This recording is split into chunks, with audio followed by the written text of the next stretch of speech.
तुम शूद्र हो, तुम दलित हो, तुम मूर्ख हो, तुम बौद्धिक और आर्थिक रूप से कमजोर हो। आरक्षण के बिना तुम कुछ नहीं हो, तुम्हारा कोई वर्चस्व नहीं। क्या आपने भी इस तरह के कुछ शब्द सुने हैं? क्या आपको कभी मंदिरों में प्रवेश करने से रोका गया है? क्या सामुदायिक भोज में अलग से पंगत लगाई गई है? क्या सार्वजनिक कुएं या हेडपंप से पानी लेने से मना किया गया है? क्या आपके क्षेत्र में घोड़ी पर बैठकर पिंदौरी निकालने से रोका जाता है? और ऐसे ही अन्य कई जुल्म जो हमारे समाज पर होते आए हैं, इसके लिए आपने कभी कुछ करने का प्रयास किया? यह वीडियो शुरू करने से पहले ही मैं आपको बता दूं कि मेरा उद्देश्य बिल्कुल भी किसी भी समाज के लिए विष घोलना या हमारे समाज के लोगों को भड़काना नहीं है। बस मेरा ये मानना है कि हम कहीं न कहीं अपनी ही उन बेड़ियों में जकड़े हुए हैं जो हमें आगे बढ़ने से रोकती है। उसी को लेकर ये वीडियो बनाया गया है, आप अवश्य देखें। हालांकि आज सभी के पास कानूनी व्यवस्था है। कहीं पर भी किसी भी व्यक्ति का यदि शोषण होता है तो वह कानूनी सहायता ले सकता है, लेकिन फिर भी आज समाज के बीच में रहते हुए हमें सामाजिक मान्यताओं और परंपराओं का निर्वाह करने के लिए मजबूर किया जाता है। और क्योंकि हमें समाज में ही रहना है, हमारे परिवार को अन्य समाजों के साथ ही आगे बढ़ना है, इसलिए हम भी मजबूरन उन व्यवस्थाओं को मानते चले जाते हैं। मेरा मानना है कि ऐसे में क्या समाज का कोई भी बालक आगे बढ़ पाएगा? शायद नहीं। तो फिर उन्हें आज के युग की दर्द भरी यादों की जगह गौरवमय इतिहास क्यों नहीं बताया जाता? समाज के पतन का एक कारण यह भी है कि हमारे युवा प्रारंभ से ही मानसिक बेड़ियों में जकड़ा जा चुका है। अब हर असफलता के लिए वह स्वयं की जगह दूसरों को आरोपित करेगा, क्योंकि वह अब दलित बन चुका है, जिसका अर्थ हुआ टूटा हुआ या दबाया हुआ। सही मायने में लंबे समय तक शोषण की बेड़ियों में बंधकर हमारी हालत उस शक्तिशाली हाथी की तरह है जो पैरों में बंधी पतली सी रस्सी को भी नहीं तोड़ पाता। शायद कई लोग मेरी बात को समझ नहीं पाए। दरअसल जब हाथी का बच्चा छोटा होता है तो हाथी का मालिक उसके पैर में एक रस्सी बांधकर खूंटे से बांध देता है ताकि वो यहाँ वहाँ ना जा सके। छोटा सा हाथी का बच्चा उस रस्सी को तोड़ने का काफ़ी प्रयास करता है, लेकिन तोड़ नहीं पाता और इसी विचारधारा को एक्सेप्ट कर लेता है कि अब वो कभी इस रस्सी को नहीं तोड़ पाएगा। जब हाथी विशालकाय हो जाता है तब भी उसे उसी तरह की पतली जंजीर या रस्सी से बांध दिया जाता है, क्योंकि हाथी पहले से ही ये विचारधारा लेकर चलता है कि वो इसे नहीं तोड़ पाएगा और वो प्रयास भी नहीं करता। इसलिए हाथियों को मावत एक पतली जंजीर से ही बांध देते हैं और हाथी बंधा रहता है। यही मानसिकता आज सभी SC ST जातियों में आ गई है। इसीलिए वो पहले से ही मान बैठते हैं कि स्वर्ण जातियाँ बौद्धिक रूप से जन्मजात रूप से उनसे बेहतर है। आर्थिक समस्याओं का हवाला देकर वे दलित बनने पर तुले रहते हैं। हालांकि शिक्षा द्वारा कुछ लोग अच्छे मुकाम पर पहुंच गए हैं, लेकिन हम उनके लिए भी उनकी आर्थिक स्थिति को या अन्य कर्म को जिम्मेदार मानते हैं, ना कि उस व्यक्ति की स्वयं की मेहनत को। जब हम ही स्वयं को कमज़ोर मानेंगे तो फिर दूसरों से अपेक्षा ही क्या की जा सकती है।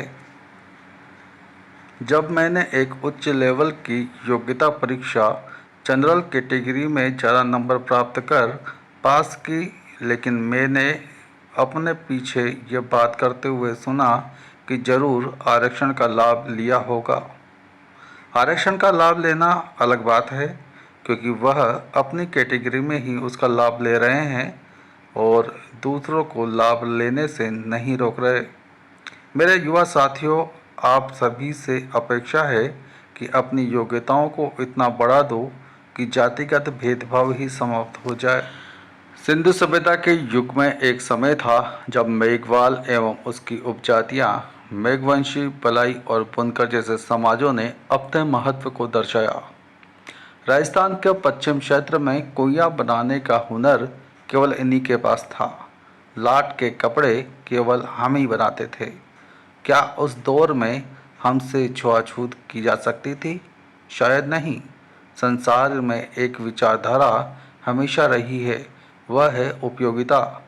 जब काम की वस्तु होती है तो उसे संभाल कर रखा जाता है और उपयोगी को छोड़ दिया जाता है छोड़ दिया जाता है। जैसे दुधारू गाय को लोग आंगन में बांध कर रखते हैं, लेकिन बूढ़ी या दूध नहीं देने वाली को आवारा छोड़ दिया जाता है। यदि हम में योग्यता नहीं होगी अथवा अखिल समाज में हमारी उपयोगिता कम होगी तो हम पिछड़ेपन की अनुभूति से कभी उभर ही नहीं पाएंगे। मैं अपने युवा साथियों से एक बात कहना चाहूँगा कि बुद्धि और विवेक से काम लेना प्रारंभ कीजिएगा।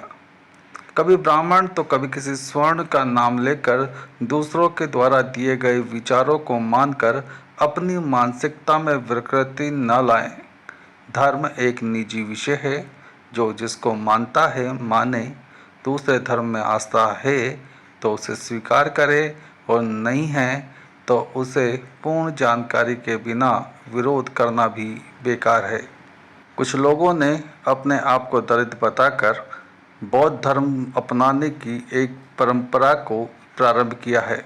इस परंपरा के निर्वाह करने के लिए आज के कई युवा मेघवंशी समाज के लोग बौद्ध धर्म अपनाना चाहते हैं, लेकिन बौद्ध धर्म की शिक्षा देने वाला उन्हें कोई नहीं मिलता। बाबा भीमराव अंबेडकर जी विद्वान व्यक्ति थे। उन्होंने बौद्ध धर्म को अपनाया। वह हिंदू धर्म में व्याप्त आडंबरों से संतुष्ट नहीं थे। यह बाबा साहब की व्यक्तिगत सोच थी, जो सम्मानीय है, किंतु आजकल कुछ विद्वान जो भगवान बुद्ध के बारे में, उनकी शिक्षाओं के बारे में और बौद्ध धर्म की विभिन्न शाखाओं के बारे में कुछ नहीं जानते, वह भी सोशल मीडिया पर बड़े बड़े दावे करते दिखाई देते हैं। हालांकि हमारा मकसद किसी भी धर्म के बारे में कोई भी विचारधारा व्यक्त करना नहीं है। केवल यह है कि आप जिस भी धर्म को माने, जिस भी संस्कृति को माने, वह आपका व्यक्तिगत मार्ग है, लेकिन अपनी संस्कृति जो चली आ रही है उसे बनाए रखना, उसे आगे बढ़ाना भी आपकी जिम्मेदारी है।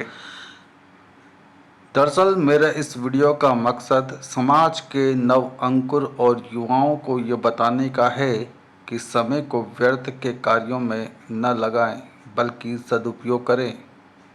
आज बोहरा समाज, पारसी समाज संख्या में कम होने के बावजूद भी मजबूत स्थिति में क्यों हैं?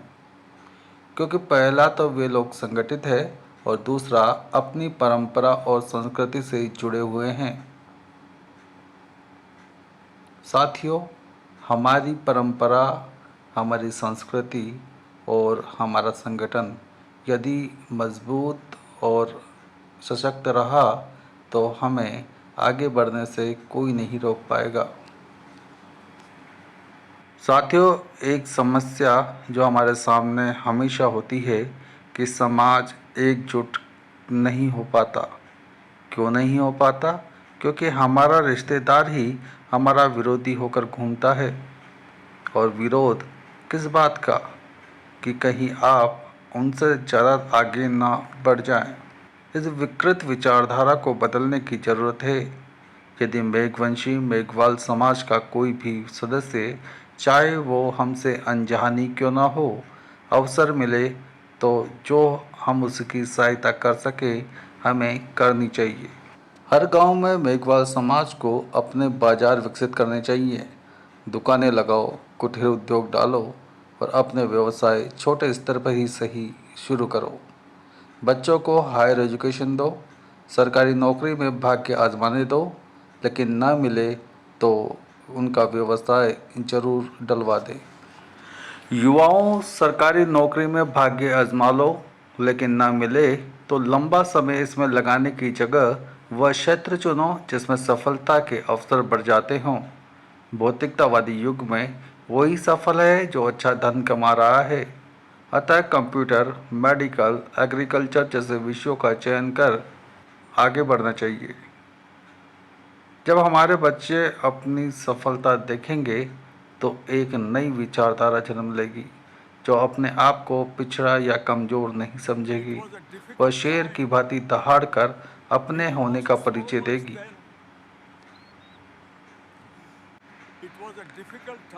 इसके लिए सर्वप्रथम तो बाबा रामदेव जी को मानने वाले सभी समाज बंधुओं से निवेदन है कि नशे से दूर रहें और मांस भक्षण बंद करें।